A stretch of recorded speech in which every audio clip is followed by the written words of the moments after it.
السلام عليكم ورحمة الله وبركاته. إن الحمد لله نحمده ونستعينه ونستغفره ونعوذ بالله من شرور أنفسنا ومن سيئات أعمالنا.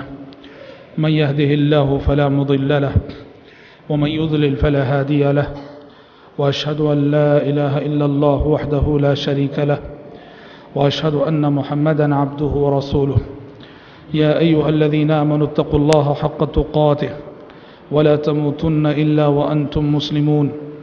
يا أيها الناس اتقوا ربكم الذي خلقكم من نفس واحدة وخلق منها زوجها وبث منهما رجالا كثيرا ونساء، واتقوا الله الذي تساءلون به والأرحام إن الله كان عليكم رقيبا. يا أيها الذين آمنوا اتقوا الله وقولوا قولا سديدا يصلح لكم أعمالكم ويغفر لكم ذنوبكم، ومن يطع الله ورسوله فقد فاز فوزا عظيما. أما بعد، فإن خير الحديث كتاب الله، وخير الهدي هدي محمد صلى الله عليه وسلم، وشر الأمور محدثاتها، وكل محدثة بدعة، وكل بدعة ضلالة، وكل ضلالة في النار. اللہ تبارک و تعالیٰ کا بے انتہا شکر و احسان ہے کہ جس کی مدد، توفیق اور تائید سے دروس سیرت کا یہ سلسلہ الحمدللہ کامیابی کے ساتھ آگے بڑھ رہا ہے.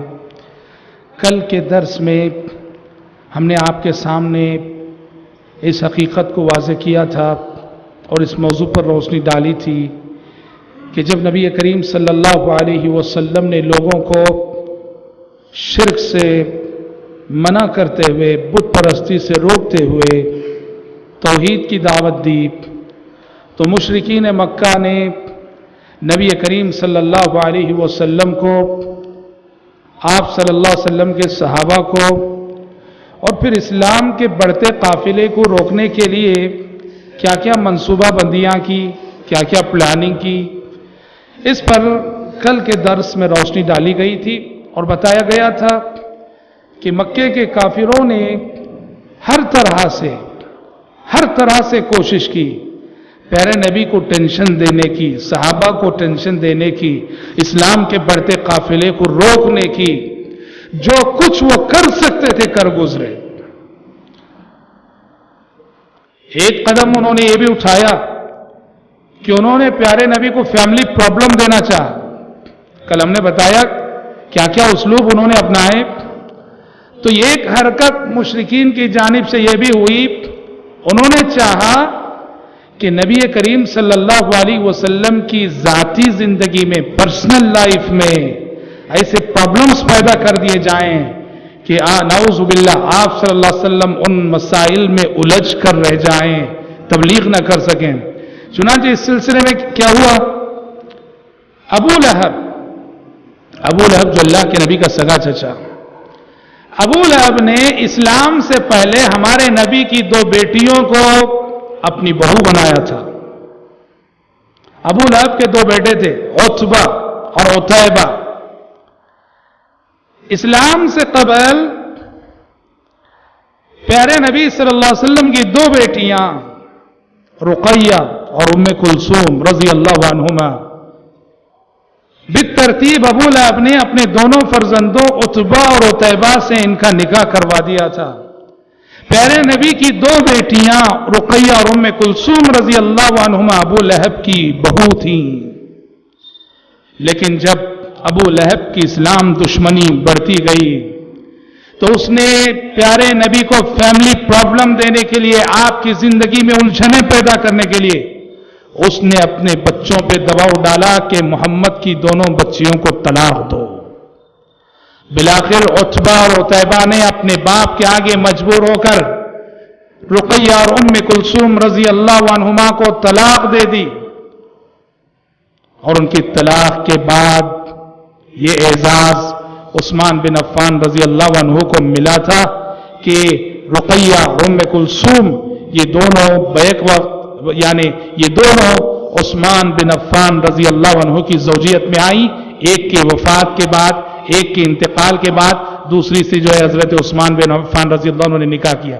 تو میرا کہنا یہ ہے کیسے کیسے پرابلمس آتے ہیں. دیکھیے پتہ چلا شیطان ہمیں تبلیغ سے روکنے کے لیے، دعوت سے روکنے کے لیے، اسلام پر قائم رہنے اور ہماری استقامت میں لغزش پیدا کرنے کے لیے فیملی پرابلمس بھی پیدا کر سکتا ہے.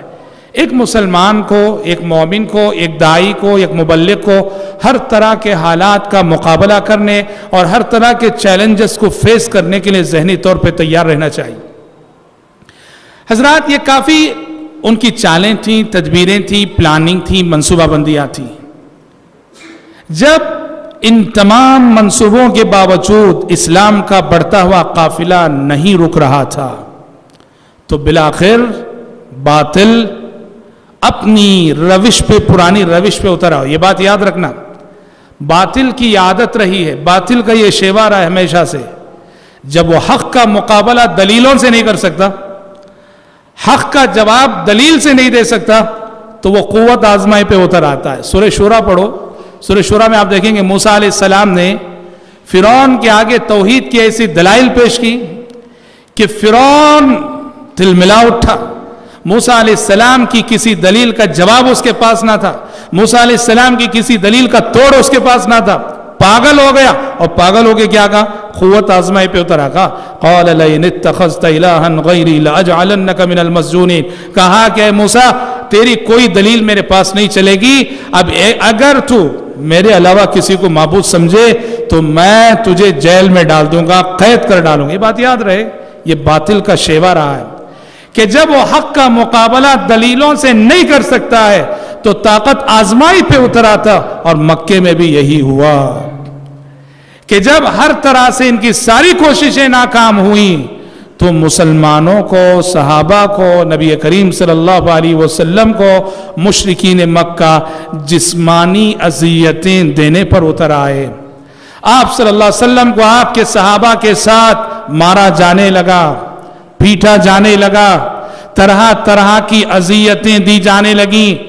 اور اس سلسلے میں سب سے زیادہ ظلم اور سب سے زیادہ مشق ستم بنے وہ ضعفاء، وہ کمزور لوگ جو غلام تھے، جو لونڈی کی حیثیت سے کسی غیر مسلم آقا کی ملکیت تھے.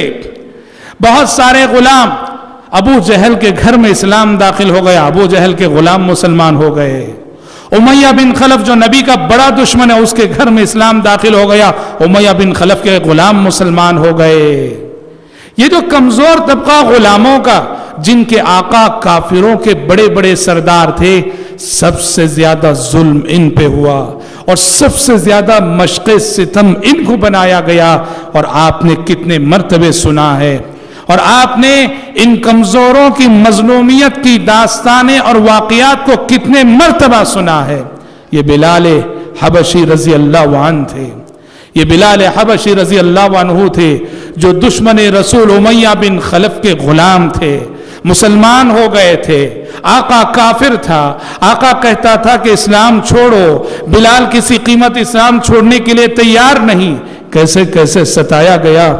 کبھی تو بلال کے گلے میں رسی ڈال دی گئی جس طرح کے جانوروں کے گلے میں ڈالی جاتی ہے، اور اوباشوں اور غنڈوں کے ہاتھ میں دے دی گئی کہ اس کو گھسیٹتے ہوئے پھرو. مکے کی گرم ریت پہ بلال حبشی رضی اللہ عنہ کو جانوروں کی طرح سے گھسیٹا گیا.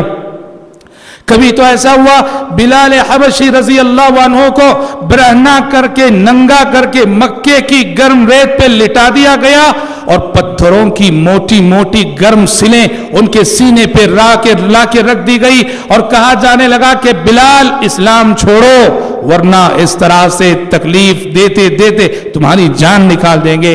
قربان جائیے اس استقامت پر کہ مشرکین مکہ کی ساری سازشیں ان کی طاقت جواب دے گئی. بلال حبشی رضی اللہ عنہ ان کے ہر سوال کے جواب میں اللہ احد اللہ احد ہی کے نعرے لگاتے رہے. آپ کو معلوم ہونا چاہیے جب آگے چل کر مکہ فتح ہوا، یہ تو اس وقت مسلمان مکے میں مظلوم ہے، کافروں کا کنٹرول ہے.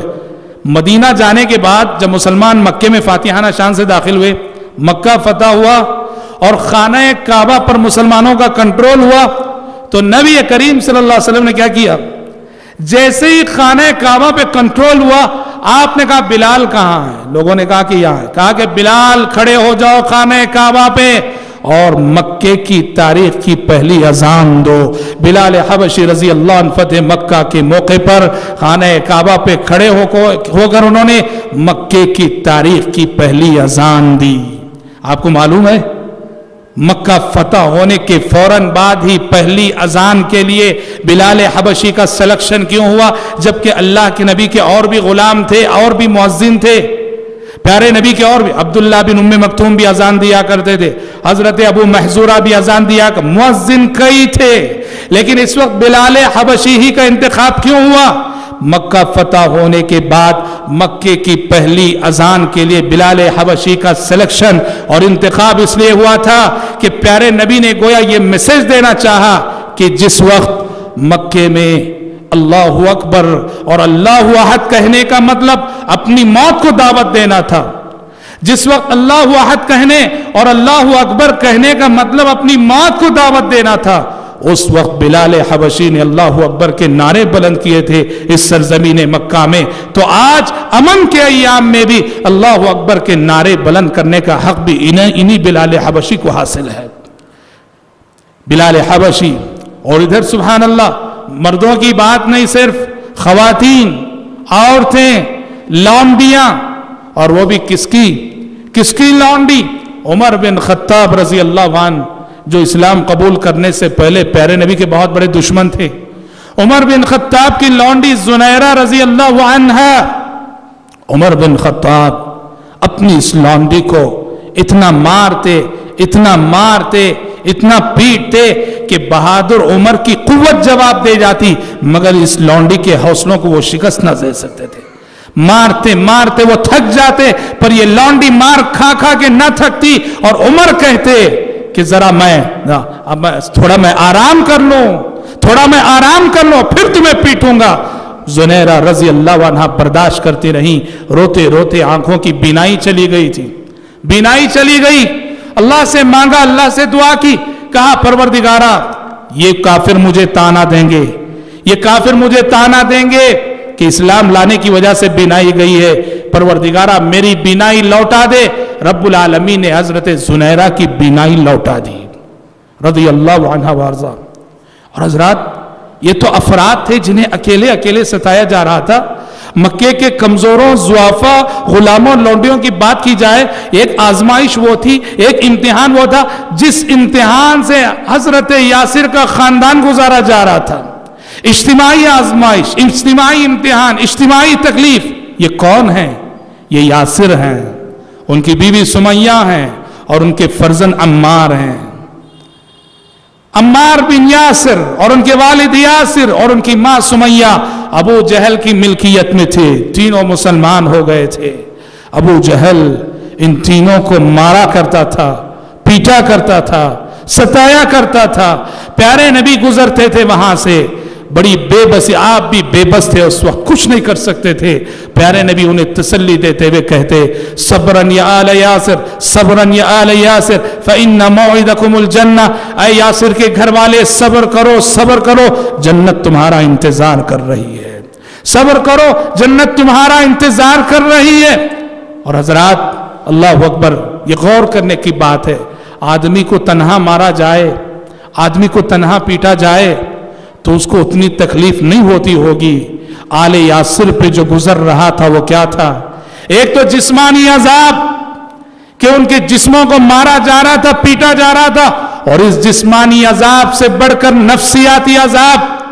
تھوڑی دیر کے لیے آپ تصور کر لو کہ اگر آپ کو شوہر ہونے کی حیثیت سے آپ کی بیوی کے سامنے مارا جائے، اور آپ کی بیوی کو آپ کے سامنے مارا جائے، آپ کے بچے کو آپ کے سامنے پیٹا جائے، اور آپ کے ماں باپ کو آپ کے سامنے پیٹا جائے، کیا گزرے گی؟ آل یاسر پہ وہی گزر رہا تھا۔ شوہر کو بیوی کے سامنے مارا جا رہا تھا، بیوی کو شوہر کے سامنے ستایا جا رہا تھا، والدین کو اولاد کے سامنے تڑپایا جا رہا تھا، اور اولاد کو والدین کے سامنے تڑپایا جا رہا تھا۔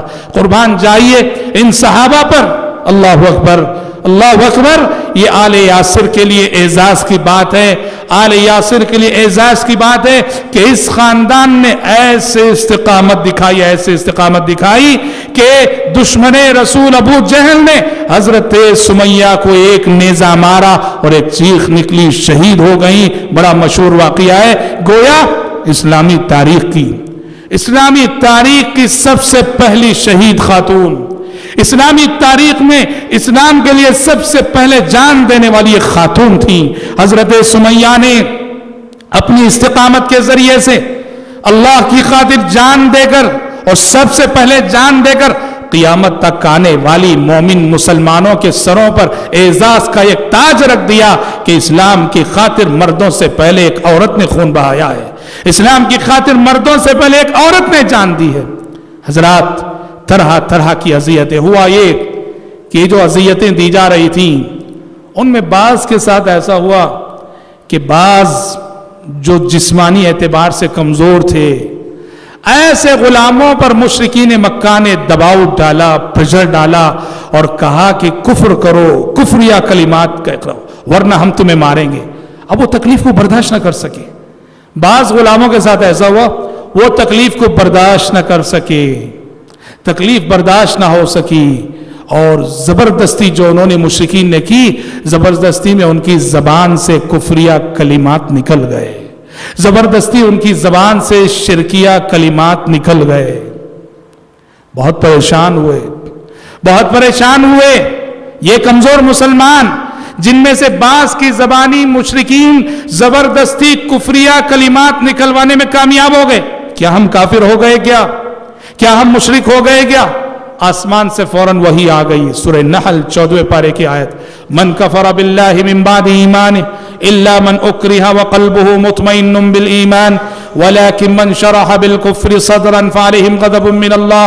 آسمان سے وحی نازل ہو گئی جس وحی میں یہ بتایا گیا کہ جن لوگوں پر زبردستی کی جائے، جن لوگوں سے زبردستی کفر کروایا جائے، جن لوگوں سے زبردستی شرک کروایا جائے، حالانکہ ان کے دل شرک سے مطمئن نہیں ہیں، ان کے دل توحید پر قائم ہیں، ناحق انہیں مارا جا رہا ہے، پیٹا جا رہا ہے، قتل کی دھمکیاں دی جا رہی ہیں، زبردستی اپنی جان بچانے کے لیے اگر کسی نے کفریہ کلمہ کہہ دیا ہے تو اللہ تعالیٰ کے پاس یہ بات قابل مواخذہ نہیں ہے، اللہ انہیں معاف کرنے والا ہے، درگزر کرنے والا ہے۔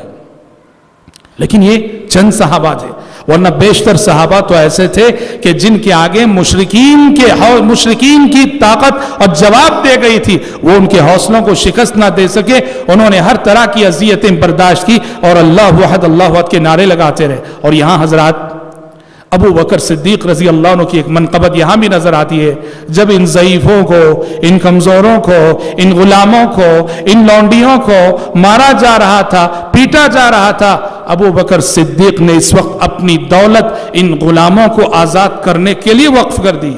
جب بھی دیکھتے کہ کسی غلام کو اسلام لانے کی وجہ سے مارا جا رہا ہے، اس کے آقا کے پاس جاتے، کہتے کتنا لیتا ہے لے لے، بس اس کو آزاد کر دے۔ ابو بکر صدیق رضی اللہ عنہ، اللہ اکبر، دولت کسی کو ملے اللہ ایسا مزاج دے، ایسا ذہن دے، ایسا دل دے کہ ایسے خیر کے کاموں میں خرچ ہو۔ جن جن غلاموں کو ستایا جاتا تھا، آقاؤں کے پاس جا کے کہتے جو لینا ہے لے لے، پر اس اللہ کے بندے کو آزاد کر دے۔ ابو بکر صدیق رضی اللہ عنہ نے ایسے بے شمار غلاموں کو آزاد کرا۔ اور حضرات، مشقتوں کی بات جب ہم کر رہے ہیں تو بات ایسی نہیں کہ صرف غلام، ضعیف، کمزوروں پر اس طرح کا ستم ڈھائے جا رہے تھے۔ اچھے اچھے شریف صحابہ، اعلیٰ حسب و نسب رکھنے والے صحابہ، اونچے خاندان سے تعلق رکھنے والے صحابہ، وہ بھی اذیتوں سے بچ نہ سکے، عذاب سے بچ نہ سکے مشرکین کے۔ یہ عثمان بن عفان رضی اللہ عنہ ہیں، مسلمان ہو گئے۔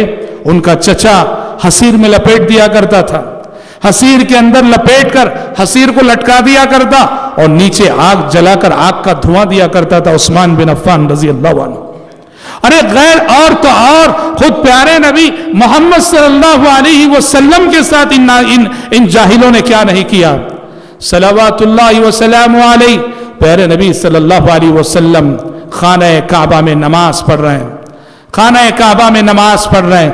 ابو جہل نے کہا کون ہے جو فلاں مقام پہ جائے جہاں ابھی ایک اونٹ ذبح کیا گیا ہے، وہاں سے اونٹ کی اوجھڑی، بوٹی چیزیں بولتے ہیں، اونٹ کی اوجھڑی لائے اور محمد کی پیٹھ پہ ڈال دے۔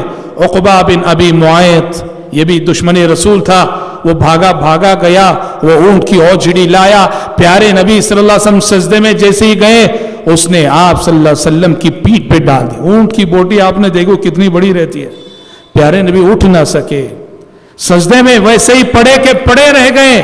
کسی نے آپ کی لخت جگر فاطمہ رضی اللہ عنہا کو خبر دی، داد دیجیے ان کی ہمت کی، داد دیجیے ان کی جرت کی۔ فاطمہ رضی اللہ عنہا، انہیں معلوم ہے کہ پیارے نبی کے سارے دشمن خانہ کعبہ میں جمع ہیں، جرت کے ساتھ، ہمت کے ساتھ یہ بیٹی آگے بڑھ کر آئی اور آگے بڑھ کر نبی کریم صلی اللہ علیہ وسلم کی پیٹھ پر پڑی ہوئی یہ اوجھڑی انہوں نے ہٹائی۔ ایسا ہی موقع تھا، ایک اور موقع جب آپ خانہ کعبہ میں نماز پڑھ رہے تھے، یہی عقبہ بن ابی معیط یہ آیا اور آ کر اس نے آپ کی گردن مبارک میں چادر ڈال دی، چادر ڈال کے ایسا گھسیٹا کہ آپ صلی اللہ علیہ وسلم کی گردن، آپ کا گلا پسیج گیا۔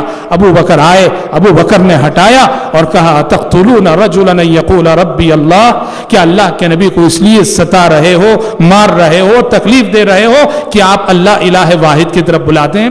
کہنا یہ میرے بھائی، نبی کریم صلی اللہ علیہ وسلم سے لے کر سارے صحابہ جو اسلام لا رہے تھے، تمام صحابہ کو مختلف آزمائشوں سے گزرنا پڑا، طرح طرح کی آزمائشوں سے گزرنا پڑا، اور جب آزمائشیں انتہا کو پہنچ گئیں، ظلم انتہا کو پہنچ گیا، تو بعض صحابہ کا صبر و قرار جواب دے جاتا۔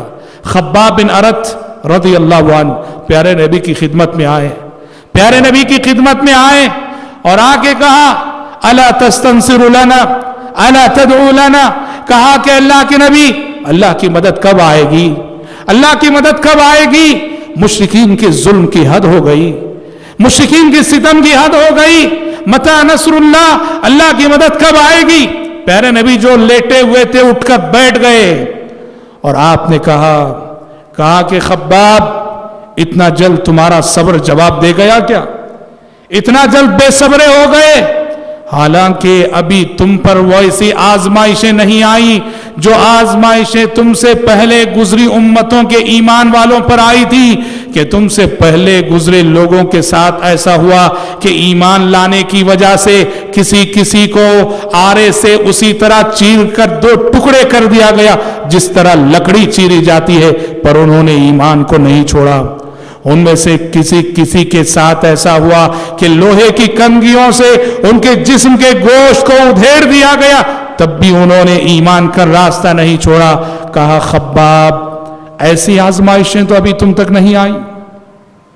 حضرات یاد رکھو، جنت یہ آسانی سے ملنے والی چیز نہیں، جنت کا راستہ، جنت کی منزل یہ امتحانات سے گزرتا ہے۔ یہ راستہ جنت کی منزل پر کٹھنائیوں سے گزر کر ہی جنت ملے گی۔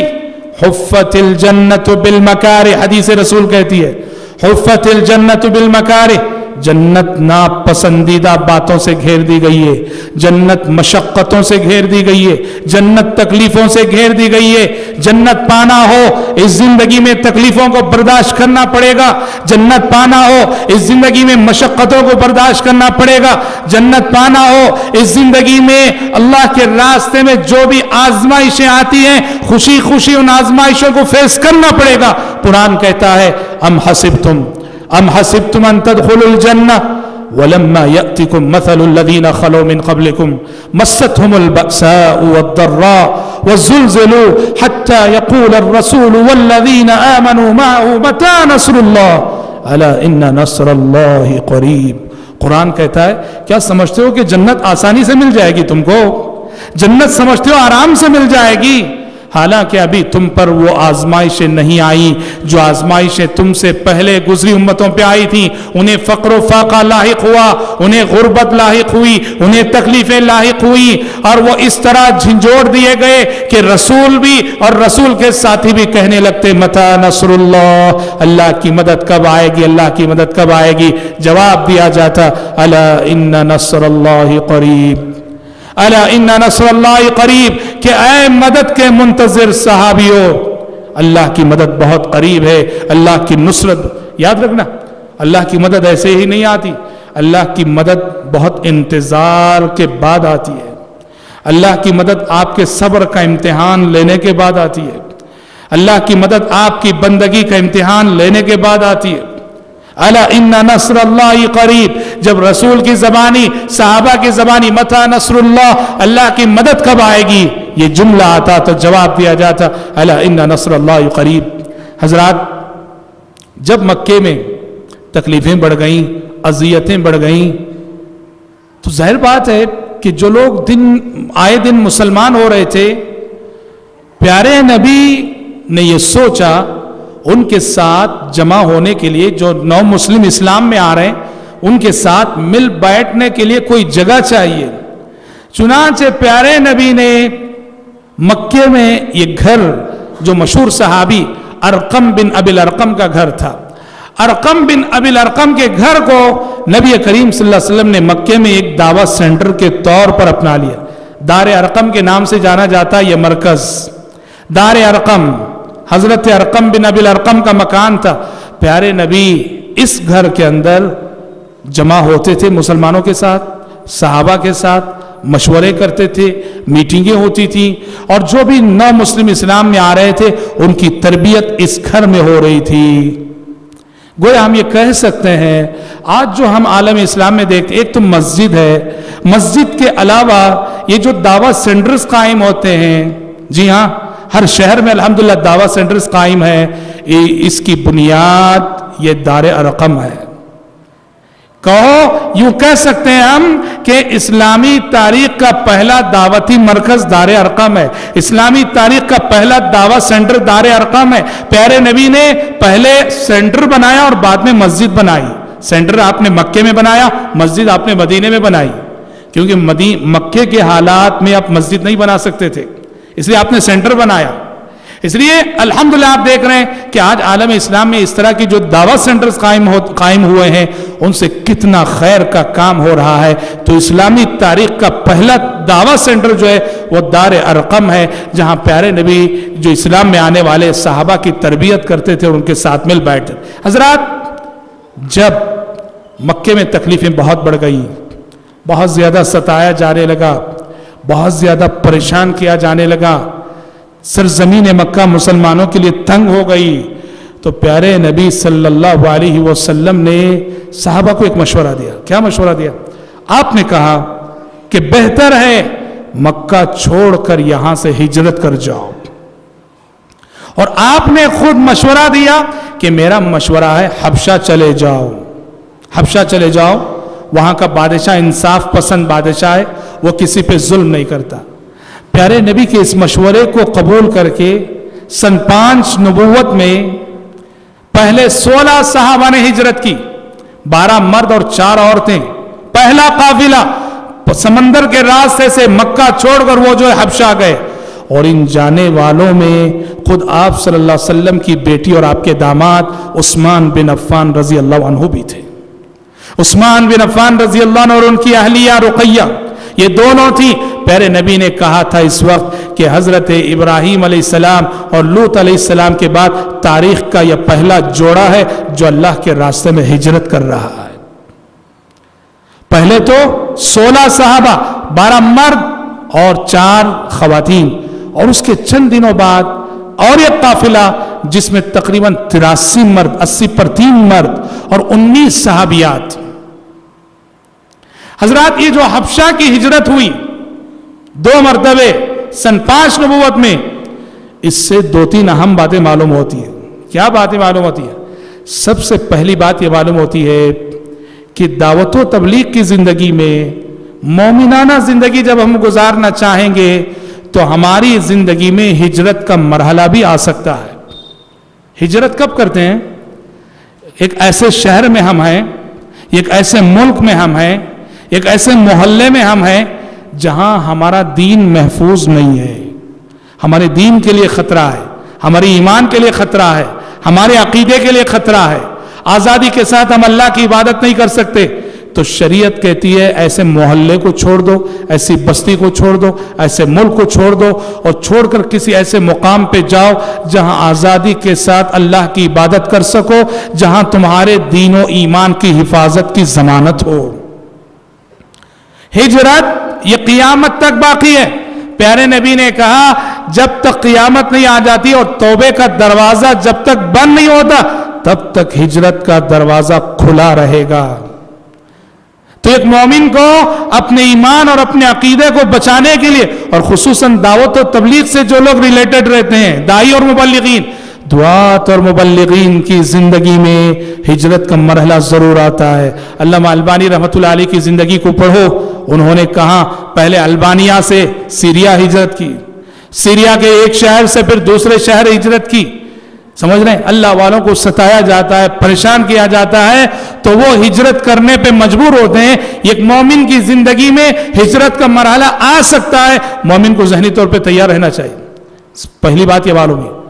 دوسری بات یہ معلوم ہوئی، یہ جو مسلمان حبشہ ہجرت کی وہ کیا ہے کہ ایک ایسا غیر مسلم ملک، نان مسلم کنٹری میں ہم رہ سکتے ہیں، کیونکہ ایک مسئلہ ہے کہ ایک ایسا ملک جہاں غیر مسلم حکومت ہو، نان مسلمز کی میجورٹی ہو، ایسے ملک میں کیا رہنا جائز ہے کیا؟ دیکھیے پیارے نبی نے کہا کہ حبشہ کا بادشاہ جو کہ کافر ہے، حبشہ نان مسلم ملک ہے، نان مسلم کنٹری ہے، اور پیارے نبی نے خود کہا کہ حبشہ چلے جاؤ، اور کیا کہا؟ کیونکہ وہ غیر مسلم سے کرسچن ملک تھا، وہ کرسچن بادشاہ تھا، وہ آپ نے کہا کہ کرسچن ہے صحیح مگر وہ انصاف پسند بادشاہ، کسی پہ ظلم نہیں کرتا، مذہبی آزادی دیتا ہے، اس کے ملک میں رہتے ہوئے تم اسلام پہ عمل کر سکتے ہو۔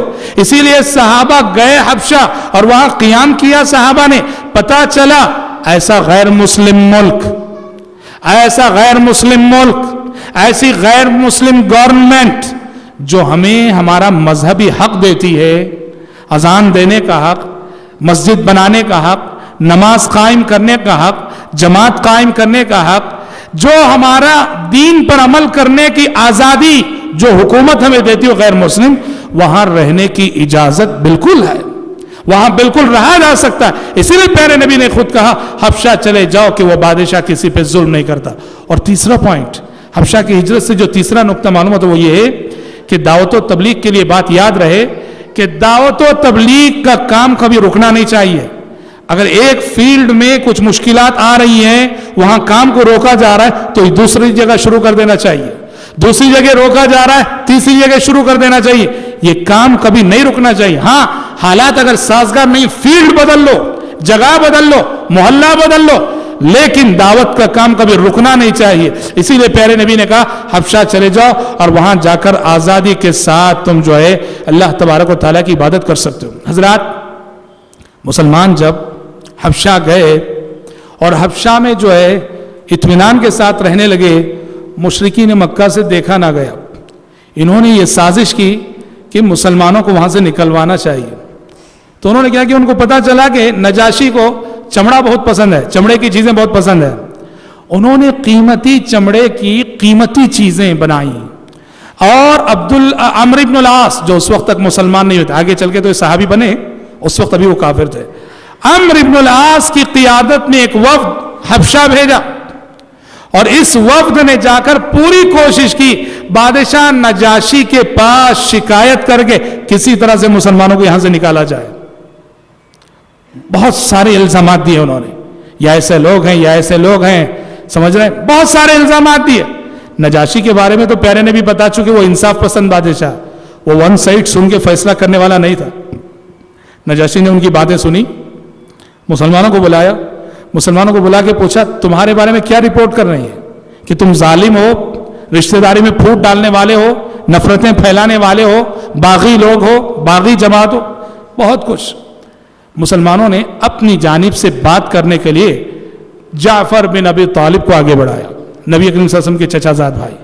جعفر بن ابی طالب نے مسلمانوں کی نمائندگی کرتے ہوئے پہلے تو ایک جامع تقریر کی، جس تقریر میں انہوں نے سمجھایا کہ بادشاہ محمد صلی اللہ علیہ وسلم کی بعثت سے پہلے ہم کیا تھے۔ کہا کہ ہم جو ہے نبی کریم محمد صلی اللہ علیہ وسلم کی بعثت سے پہلے، آپ کی آمد سے پہلے ہم بڑے ظالم تھے، ہم رشتوں کو توڑنے والے تھے، ہم ناانصافی کرنے والے تھے، ہم خیانت کرنے والے تھے، ہم جھوٹ بولنے والے تھے، ہم دھوکہ دینے والے تھے، پر اے بادشاہ اللہ تعالیٰ نے ہمارے درمیان ایک ایسا نبی بھیجا جس نے سچائی کی دعوت دی، امانت داری کی دعوت دی، خیانت سے منع کیا، جھوٹ سے منع کیا، اللہ الہ واحد کی بندگی کی، یعنی بڑی تقریر کی۔ تقریر کرنے کے بعد جعفر بن ابی طالب رضی اللہ عنہ نے شاہ حبش نجاشی کو قرآن سنایا، اور داد دیجئے حضرت جعفر بن ابی طالب کی دور اندیشی اور ان کی سمجھداری کی کہ انہوں نے نجاشی کو قرآن سنانے کے لیے جن آیتوں کا سلیکشن کیا، بڑی جامع آیتیں تھی۔ جعفر بن ابی طالب جانتے تھے کہ بادشاہ جو ہے کرسچن ہے، اس لیے انہوں نے کون سی آیتیں منتخب کی بادشاہ کو سنانے کے لیے؟ سورہ مریم کی آیتیں، سورہ مریم کی آیتیں۔ سورہ مریم کا جو دوسرا رکوع ہے نا، اللہ اکبر، سورہ مریم کا دوسرا رکوع، واللہ کہتا ہوں آج بھی کوئی بھی انصاف پسند عیسائی اور کرسچن اس کو پڑھ لے گا، اس کی آنکھوں سے آنسو بہے بغیر نہیں رہ سکتے۔ یہ ایک ایسے دور میں آپ کو معلوم ہونا چاہیے، یہودی اللہ کے نبی کے زمانے میں بھی اور آج بھی یہودی کیا کہتے ہیں معلوم ہے؟ یہودی یہ کہتے ہیں کہ نعوذ باللہ ثم نعوذ باللہ، مریم کو شوہر کے بغیر بچہ پیدا ہوا اس لیے کہ نعوذ باللہ ثم نعوذ باللہ مریم نے زنا کیا، لا حول ولا قوۃ الا باللہ۔ اور وہ نعوذ باللہ یہودی عیسیٰ علیہ السلام کو ہم کس زبان سے کہیں؟ نعوذ باللہ ولد الزنا قرار دیتے تھے۔ ایسے دور میں آسمان سے آنے والی آیتوں نے سورہ مریم کے دوسرے رکوع میں عیسیٰ علیہ السلام کی پیدائش اور عیسیٰ علیہ السلام کی ولادت کا جو نقشہ کھینچا گیا، واللہ وَاذْكُرْ فِي الْكِتَابِ مَرْيَمْ اِذْ انْتَبَذَتْ مِنْ أَهْلِهَا مَكَانًا شَرْقِيًّا، اے پیغمبر اس کتاب قرآن مجید کے اندر مریم کا بھی ذکر کر دیجئے۔ اِذْ انْتَبَذَتْ مِنْ أَهْلِهَا مَكَانًا شَرْقِيًّا فَاتَّخَذَتْ مِنْ دُونِهِمْ حِجَابًا، جب وہ آبادی سے کنارہ کش ہو کر بیت المقدس کی مشرقی سمت آ گئیں، یعنی جب اللہ تعالیٰ کو منظور ہوا کہ عیسیٰ علیہ السلام کی ولادت ہو بغیر باپ کے، تو کیسے شروع ہوا یہ مرحلہ؟ کہا کہ مریم کے اندر ایک طرح کی تنہائی پسندی کا مزاج آیا، مریم پبلک سے الگ ہو گئی، الگ ہو کر بیت المقدس میں کے مشرقی کنارے آ گئیں۔ قرآن کہتا ہے مریم تنہائی میں رہنے لگی، اکیلی رہنے لگی۔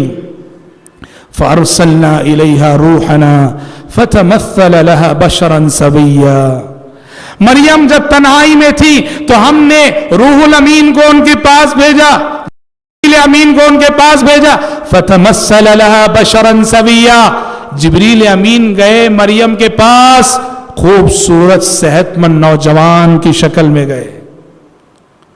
مریم نے دیکھا کہ جب وہ تنہا ہیں، اکیلے ہیں، تنہائی میں ایک انسان ان کی طرف آگے بڑھ رہا ہے، ڈر گئیں کہیں یہ کسی بری نیت سے برے ارادے سے تو نہیں آ رہے، اس لیے فوراً کہا قالت انی اعوذ بالرحمن منک ان کنت تقیا، کہا کہ اگر تم کسی برے ارادے سے آ رہے ہو تو میں رحمان کی پناہ چاہتی ہوں، لیکن پھر کہا لیکن تمہارے چہرے اور تمہارے سراپا کو دیکھنے سے لگ رہا ہے کہ تم بڑے متقی ہو۔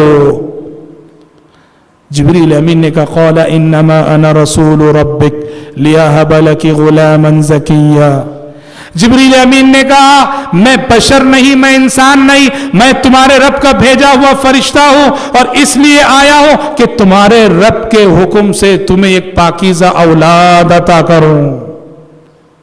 اولاد کی بات جیسے مریم نے سنی، قالت انا یکون لی ولد ولم یمسسنی بشر ولم اک بغیا، مریم نے کہا مجھے اولاد کہاں سے ہوگی، نہ میرا نکاح ہوا ہے اور نہ ہی میں بدکارہ عورت ہوں، جائز اولاد ہو تو نکاح سے، ناجائز اولاد ہو تو بدکاری سے۔ مریم نے کہا مجھے اولاد کہاں سے ہوگی، نہ میرا نکاح ہوا ہے اور نہ ہی میں بدکار ہوں۔ قال كذلك قال ربك هو علي هين ولنجعله آية للناس ورحمة منا وكان أمرا مقضيا، جبریل امین نے کہا اے مریم تمہارے رب کا فیصلہ یہی ہے اور یہ طے ہے، اب تمہیں بغیر شوہر کی اولاد ہونی ہے۔ مفسرین کہتے ہیں کہ اللہ کے حکم سے جبریل امین نے پھونک ماری، اللہ کے حکم سے جبریل امین نے مریم کے اندر پھونک ماری اور اس پھونک سے مریم کے پیٹ میں حمل ٹھہر گیا. قرآن کہتا ہے فحملته فانتبذت به مكانا قصيا فجاءها المخاض الى جذع النخلة. حمل ٹھہر گیا اور اسی مدت حمل میں تنہائی میں رہنے لگی، یہاں تک کہ جب مدت ولادت اور ڈیلیوری کا وقت قریب آیا. آپ جانتے ہیں کہ حمل کی مدت عورت کے لیے کتنی تکلیف دہ ہوتی ہے، خصوصاً جیسے جیسے ولادت کا وقت قریب آتا ہے یہ وقت کتنا مشکل ہوتا ہے. لمحہ لمحہ عورت کو کسی عورت کو لگتا ہے کہ عذاب ہے. واللہ مریم ایک تو تنہائی میں، مریم تنہا ہے، اور ولادت کی تکلیف، ولادت کا وقت جیسے قریب آیا اس کی تکلیف سمجھ رہے ہیں. قرآن کہتا ہے فَجَاءَهَا الْمَخَاضُ إِلَى جِذْعِ النَّخْلَةِ قَالَتْ يَا لَيْتَنِي مِتُّ قَبْلَ هَذَا وَكُنْتُ نَسْيًا مَنْسِيًّا. دیکھو یہ پاک دامن عورت کے جذبات کی سچی تصویر کشی. مریم یہ سوچ کر پریشان ہو رہی تھی، تڑپ رہی تھی کہ بغیر شوہر کے مجھے حمل ٹھہرا ہے، بغیر شوہر کے اولاد ہو رہی ہے. اب سوسائٹی کیا کہے گی، سماج کیا کہے گا، لوگ کیا الزام دیں گے. مریم یہ سوچ کر تڑپ گئیں، اور ایسی صورت میں جب درد شروع ہو رہا ان کو، قرآن کہتا ہے وہ کہنے لگی یا لیتنی مت قبل هذا وکنت نسیا منسیا. کاش کہ میں آج سے پہلے مر گئی ہوتی، کاش کہ میں آج سے پہلے مر گئی ہوتی، آج کا دن دیکھنا مجھے زندگی میں نصیب نہ ہوتا، دنیا مجھے بھلا چکی ہوتی، دنیا میں مجھے کوئی جاننے والا نہ ہوتا. ایک سچی پاک دامن عورت کے جذبات کی تصویر کشی. قالت یا لیتنی مت قبل هذا وکنت نسیا منسیا. قرآن کہتا فناداها من تحتها الا تحزنی قد جعل ربك تحتك سریا وهزي اليك بجذع النخلة تساقط عليك رطبا جنيا فكلي واشربي وقري عينا. مریم تڑپ رہی تھی، بلبلا رہی تھی، یہ سوچ کر کہ سوسائٹی کیا کہے گی جب مجھے بغیر شوہر کے اولاد ہوگی. جبریل امین نے پکارا، آواز دی اور کہا مریم غم نہ کرو، غم نہ کرو، قد جعل ربک تحتک سریا. دیکھو اللہ تعالیٰ نے تمہارے قدموں تلے یہ پانی کا چشمہ بہا دیا ہے، مریم یہ پانی پیتی رہو. اور دیکھو یہ کھجور کا درخت ہے جہاں جا کے وہ بیٹھی تھی. کہا مریم جب بھی بھوک لگے اس کھجور کی درخت کو پکڑ کے ہلانا، کھجور گریں گے وہ کھانا. کہا پانی بہایا اللہ نے، پانی پیتی رہو، اور جب بھی بھوک لگے کھجور کے درخت کو پکڑ کے ہلاؤ، کھجور گریں گے اور وہ کھا لینا. فکلی واشربی وقرری عینا. آپ نے کھجور کا درخت دیکھا ہے؟ جن لوگوں نے کھجور کا درخت دیکھا ہے تو وہ جانتے ہیں کہ کھجور کے درخت کو کوئی ہلا سکتا ہے کیا؟ کھجور کے درخت کو کوئی ہلا نہیں سکتا، پہلوان بھی ہلا نہیں سکتا. سمجھ رہے ہیں؟ اور فرض کرو کہ کھجور کے درخت کو کوئی ہلانے میں کامیاب بھی ہو جائے تھوڑی دیر کے لیے، کھجور کوئی املی نہیں کہ ہلانے سے گر جائے. کھجور کی گرفت اپنے خوشے سے بڑی مضبوط ہوتی ہے. اسی لیے اہل علم نے کہا کہ یہ مریم کی کرامت تھی، حضرت مریم کی کرامت تھی کہ وہ ایک عورت ذات ہوتے ہوئے، وہ بھی حمل کی مدت میں کتنی کمزور ہوتی ہے عورت، کمزور ہاتھوں سے جب وہ کھجور کے درخت کو ہلاتی تھی، وہ درخت کھجور گراتا تھا. گویا مطلب یہ ہوا کہ مریم تم ہلا تو نہیں سکتی، ہلانے کی کوشش تو کر سکتی ہو، جتنا تم کر سکتی ہو کرو، باقی ہم کر لیں گے. ہاں فکلی واشربی وقرری عینا. کھاؤ پیو، مطمئن رہو، پریشان نہ ہونا. اب مریم سوچ رہی تھی کہ لوگ کیا کہیں گے، اس بچے کو لے کر میں جاؤں گی، لوگ کیا کہیں گے. اور اس کا بھی حل بتا دے. فَإِمَّا تَرَيِنَّ مِنَ الْبَشَرِ أَحَدًا فَقُولِي إِنِّي نَذَرْتُ لِلرَّحْمَنِ صَوْمًا فَلَنْ أُكَلِّمَ الْيَوْمَ إِنسِيًّا. کہا کہ مریم جب بچے کو لے کر قوم کے پاس جاؤ، تم کو ڈر ہے کہ دنیا کیا کہے گی، لوگ کیا الزامات دیں گے. کہا دنیا کچھ بھی کہہ لے، لوگ کچھ بھی کہہ لے، تم کو بس خاموش رہنا ہے، منہ نہیں کھولنا ہے. تم کو بس خاموش رہنا ہے, منہ نہیں کھولنا ہے. لوگ کچھ بھی کہیں ان سے بتا دینا کہ آج میں نے خاموشی کا روزہ رکھنے کی نذر مانی ہے. پچھلی شریعتوں میں خاموشی کا روزہ جائز تھا, ہماری شریعت میں ناجائز ہے. دیکھ رہے ہیں آپ, واللہ دنیا میں جاہلوں کی جہالت کا خاموشی سے بہتر کوئی اور جواب نہیں ہے. جاہل آپ کے ساتھ جہالت ہی کرتا ہے تو اس کی جہالت کا سب سے بہترین جواب خاموش رہ جاؤ. آپ کی خاموشی اس کے لیے ایک تھپڑ کی مانند ہے. جاہل سے اگر آپ بات کریں گے نا, جاہل سے بات کر کے کبھی جیت نہیں سکتے آپ. کیوں؟ جاہل سے بات کر کے اگر جیتنا ہو تو اس سے بڑے جاہل بننا پڑے گا, تبھی جیتیں گے آپ. سمجھ رہے ہیں؟ وہ اگر 1 لاکھ کی گالی دیتا ہے تو آپ کو 1.5 لاکھ کی گالی دینی پڑے گی. وہ 1.5 لاکھ کی گالی دیتا ہے تو 2 لاکھ کی گالی دینی. اسی لیے کہا انی نذرت للرحمن صوما فلن اکلم اليوم انسیا. کہا کہ تم کو ڈر ہے دنیا کیا کہے گی, دنیا کیا الزامات دے گی, دنیا کیا طعنے دے گی. مریم خاموشی اختیار کرو بس. قرآن کہتا ہے فاتت به قومها تحملو, ولادت ہو گئی, بچے کو لے کر قوم کے پاس گئی. اب جیسا ان کا اندیشہ تھا وہی ہوا, جتنے منہ اتنی باتیں. قالوا یا مریم لقد جئت شیئا فریا یا اخت ہارون ما كان ابوک امرأ سوء وما كانت امک بغیا. دنیا جہاں کی باتیں, دنیا جہاں کی باتیں. مریم تو کیسی نکلی, نہ تیرا باپ ایسا تھا, نہ تیری ماں ایسی تھی, نہ تیرا بھائی ایسا تھا, تو کیسی نکل گئی, کیسوں کی گود میں کیسی پیدا ہو گئی. جتنے منہ اتنی باتیں. فاشا, حکم کا خاموش رہنا ہے, خاموش. فاشارت الی, انہوں نے اپنے معصوم بچے کی طرف اشارہ کر دیا جو گود میں تھا. قالوا کیف نکلم من کان فی المہد صبیا, لوگوں نے کہا ہم بچے سے کیا بات کریں. رب کی قدرت دیکھیے, مریم بولنا جن کی فطرت تھی اللہ نے انہیں خاموش کروایا, اور یہ ننھا بچہ نہ بولنا جس کی فطرت ہے اس کو بلوایا اللہ تعالی. قال انی عبد اللہ, قال انی عبد اللہ آتانی الکتاب وجعلنی نبیا. گود میں گہوارے میں اس بچے نے معجزانہ طور پر گفتگو کرتے ہوئے کہا انی عبد اللہ, میں اللہ کا بندہ ہوں, میں اللہ. دیکھو اللہ کے علم میں یہ بات تھی نا کہ کرسچن آگے چل کر عیسیٰ علیہ السلام کو نعوذ باللہ معبود بنانے والے ہیں, انہیں خدا بنانے والے. اس لیے اللہ کی مشیت یہ ہوئی کہ جب گود میں معجزانہ طور پر انہوں نے بات کی تو سب سے پہلا جملہ اپنے بشر اور اپنے بندہ ہونے کا اقرار, انی عبد اللہ, میں اللہ کا بندہ ہوں. آتانی الکتاب, اللہ تعالیٰ نے میرے مقدر میں نبوت رکھی ہے, کتاب لکھی ہے. حضرات سوچو کہ جب نجاشی نے یہ آیتیں سنی ہوں گی کیسا اثر ہوا ہوگا, کیسا اثر لیا ہوگا. اسی لیے سیرت کی کتابیں کہتی ہیں کہ جب جعفر بن ابو طالب نے نجاشی کو یہ آیتیں سنائی, زار و قطار نجاشی روئے جا رہے تھے, روئے جا رہے تھے. اور جب تلاوت ختم ہوئی تو نجاشی نے زمین سے ایک چھوٹی سی باریک کاڑی اٹھائی اور کہا اللہ کی قسم, اللہ کی قسم, عیسیٰ علیہ السلام کی حقیقت میں اور قرآن کے بیان میں اتنا بھی فرق نہیں ہے. عیسیٰ علیہ السلام 100% وہی تھے جو کہ قرآن نے بیان کیا, قرآن نے بتایا. اور اس کے بعد نجاشی اللہ اکبر مسلمان ہو گئے. یہ مسلمانوں کی, اسلام کی بہت بڑی فتح تھی کہ جب مکے میں مسلمانوں کو ستایا جا رہا تھا, سرزمین تنگ ہو رہی تھی, یہ ایک ملک کا بادشاہ مسلمان ہو گیا. ہاں یہ اور بات ہے, مورخین کہتے ہیں وہ اپنے اسلام کو ظاہر نہیں کر رہے تھے, چھپائے ہوئے تھے. اور اس کے بعد انہوں نے مشرکین کا جو وفد ہدیے لے کر, گفٹ لے کر گیا تھا, اس کو ناکام واپس کر دیا, ان کے سارے ہدیے واپس کر دیے اور انہیں ناکام کر دیا. اور پیارے نبی نے نجاشی کے اس احسان کو یاد رکھا.